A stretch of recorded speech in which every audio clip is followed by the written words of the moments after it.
Peninsula isn't the only place home to nuclear tension in Asia. And as we've just heard, President Trump started his press conference today talking about trying to help nuclear-armed neighbors, India and Pakistan, walk back from the brink of their recent flare-up. This is what he said. We have, I think, reasonably attractive news from Pakistan and India. They've been going at it, and we've been involved in trying to have them stop. And we have some reasonably decent news. I think hopefully that's going to be coming to an end. It's been going on for a long time, decades and decades. So the recent reasonably decent news is that Pakistan's Prime Minister, Imran Khan, announced plans to release an Indian pilot who was shot down over Kashmir on Wednesday. And this was when he was flying a mission after India had accused Pakistan and terrorists based there of killing 40 Indian soldiers in the disputed Kashmir region. Pakistan's Foreign Minister Shah Mehmood Qureshi is deeply immersed in this developing situation, and he told me from Islamabad that they are trying to diffuse the tension. Foreign Minister Qureshi, thank you for joining me from Islamabad. Well, I'm happy to be with you. Can I just ask you to confirm for me some of the de-escalatory steps? Prime Minister Imran Khan has said that Pakistan will release the captured Indian pilot. Can you confirm that? Has it happened? When will it happen? Well, he made a statement while he was addressing the joint session of Parliament, and this was a goodwill gesture, and we feel that this should be an expression of Pakistan's willingness to de-escalate. We are willing to hand him over as soon as possible, perhaps tomorrow. Here we are in Hanoi, where the President of the United States, the leader of North Korea, have been trying so far unsuccessfully to de-escalate and denuclearize. The whole issue of nuclear weapons is so dangerous and front of mind. And here we had this situation between you and India, two nuclear-armed nations who have been to war before, and it really captured the world's attention. It looked very, very serious. How serious was it? Well, the situation certainly was serious when India attacked Pakistan, when they violated our airspace and dropped bombs in Pakistan, when they violated the UN Charter, when they violated international law and undertook an act of aggression. This was serious. You know, the Indian Air Force is fully mobilized, the Pakistan Air Force is fully mobilized. How dangerous can it be? Well, I mean, you know, you raised the exact question. I mean, is this the kind of situation that, had it not de-escalated, could have tipped you both over the brink? Could you envision all-out war between India and Pakistan? I hope not. That would be mutual suicide. Pakistan never wants to escalate. Pakistan never wants to be in a hostile position. From day one, you know, when this government came into office, Prime Minister Imran Khan offered that if you take one step towards peace, we will take two. He wrote to the Indian Prime Minister saying, let the two foreign ministers meet on the sidelines in New York so that they can chart a way forward. When this Pulwama tragic incident took place, and I landed in Munich for the security conference and I learned about it, what did I do? The first thing was condemn it, condole, and then the Prime Minister made a very balanced, a very reasonable offer that, listen, if you have actionable evidence, share it with us, and we would honestly, sincerely investigate. I wish India, instead of attacking Pakistan, should have shared their evidence and the dossier which we've received today, earlier. What can you say then to the Indian claim that, in fact, it was Jaish-e-Mohammed, the terrorist group that is housed in Pakistan, that launched this massive bomb in Indian-controlled Kashmir and killed so many soldiers there, dozens of soldiers there? I mean, they are obviously incredibly concerned about this group, and it's not the first time this group has operated inside India. My message to the Indians is, this is a new government. This is a new government with a new mindset. We want to live in peace. We have a people-centric agenda. We want to concentrate on fixing the economy. We want to improve governance in Pakistan. We want to eradicate corruption in Pakistan.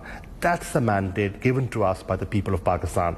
We want to see peace and reconciliation in Afghanistan, and that Western Front is consuming us. We do not want an Eastern Front. We want to put an end to the 17-year-old war that's going on in Afghanistan. We want peace and stability in the region.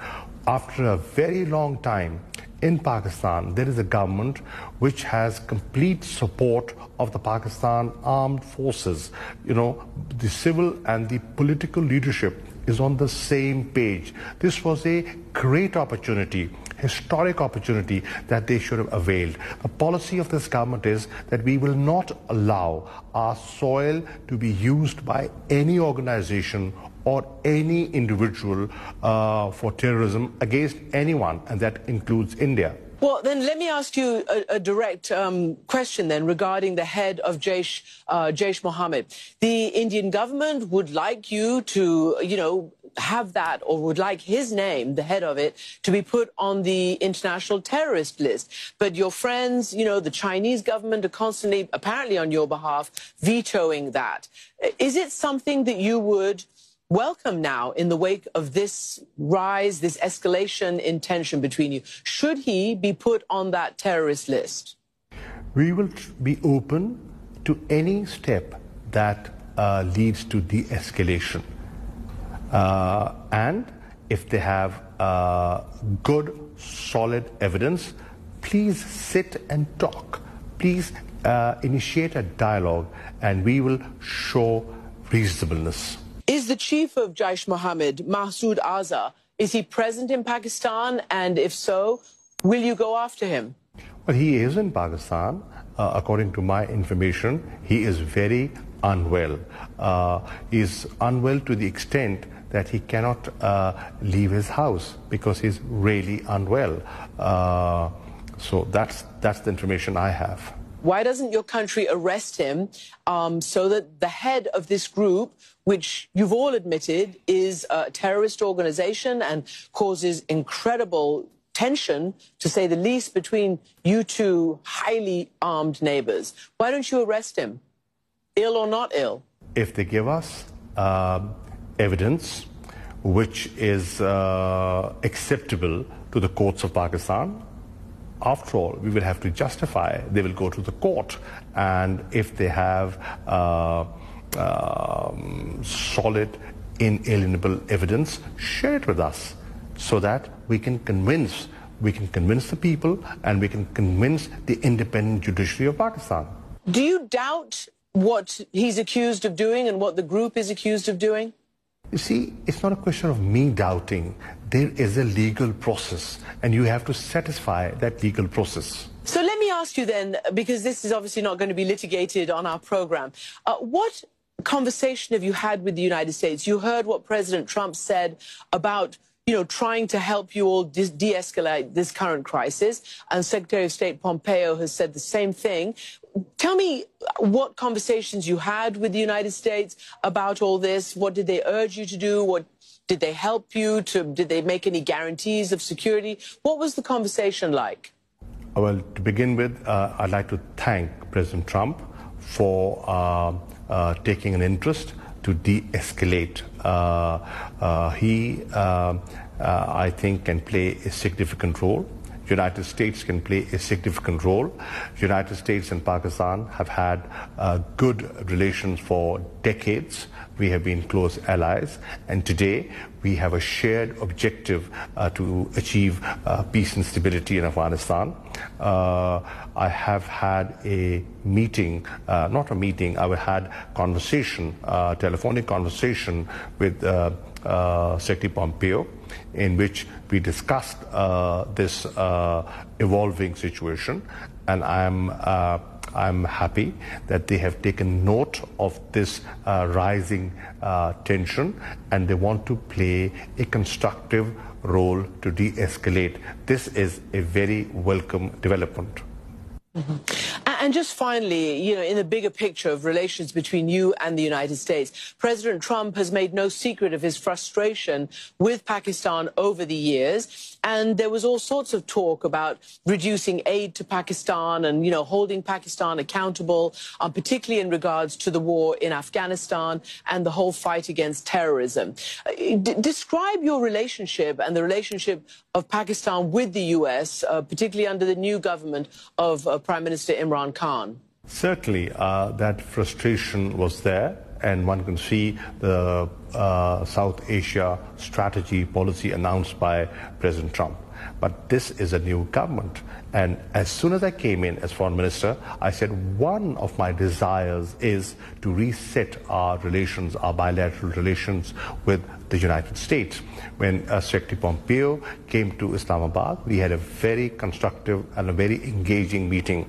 He invited me to Washington, and we had another very positive meeting. And today, President Trump and Secretary Pompeo both and Ambassador Khalilzad have acknowledged that Pakistan is playing a constructive, Pakistan is playing a positive role, and this was said in the State of the Union address. Well, all eyes are on your region right now, and we hope that the de-escalation continues, and we'll wait to see the ensuing actions taken by your government and by India.